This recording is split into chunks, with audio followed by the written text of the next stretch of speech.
Quelques semaines plus tôt, notre histoire commence ici, au milieu de nulle part, car la vie d'artiste est un éternel recommencement. Jean-Thierry a délaissé ses habits d'artiste de cirque et de directeur de compagnie pour celui de technicien, car le chapiteau ne peut se monter sans lui. Il est le seul à connaître parfaitement le schéma de son montage. Le chapiteau devra être monté en 3 jours. Jean-Thierry n'a pas seulement cette responsabilité. Il doit montrer l'exemple, engager son équipe à le suivre les yeux fermés. À sa création en 2009, le 4e cirque s'est installé à Saint-Louis, une petite ville du Sud. C'était la première fois dans l'île qu'un cirque réunionnais voyait le jour. Fidèle au cirque traditionnel, Jean-Thierry a voulu lui donner l'esprit d'une famille, où tout le monde partage le même rêve, la même singulière passion. Lorsqu'il a fait la connaissance de Christelle, il a su qu'il devait créer avec elle sa famille de cirque.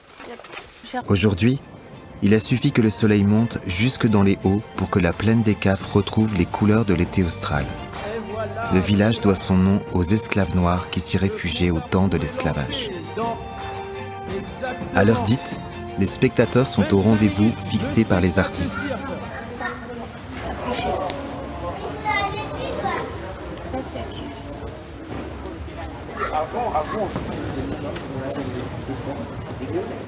Cette année, la troupe s'est étoffée de 2 jeunes recrues, Quentin 15 ans et Johan 13 ans.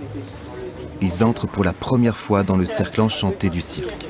Bam, tu souris, tu sais que ton numéro est beau, donc vas-y, à fond, tu es sûr d'y arriver. Le chute, ça arrive à tout le monde, tu continues ton numéro comme si de rien n'était.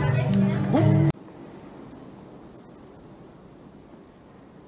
Paysage lunaire, épique couronné de nuages, parois vertigineuses. Dans les hauts, la solitude est l'ordinaire de la vie.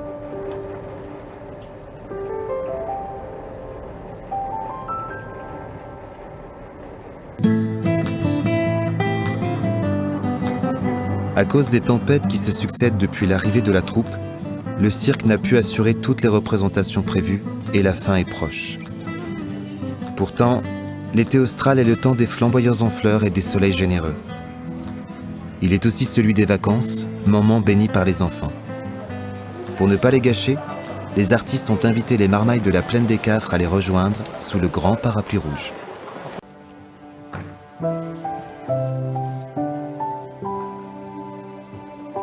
À quelques heures de la dernière, Jean-Thierry est venu avant tout le monde. Le chapiteau est son trésor, symbole de ce qu'il a osé et réussi. Le récit d'une vie. Demain, lorsque le chapiteau aura disparu, parti à la conquête d'autres spectateurs, d'autres cœurs, la plaine des Cafres retournera à elle-même, à sa solitude, à ses montagnes. Qu'est-ce qui m'a ému ici à la plaine ?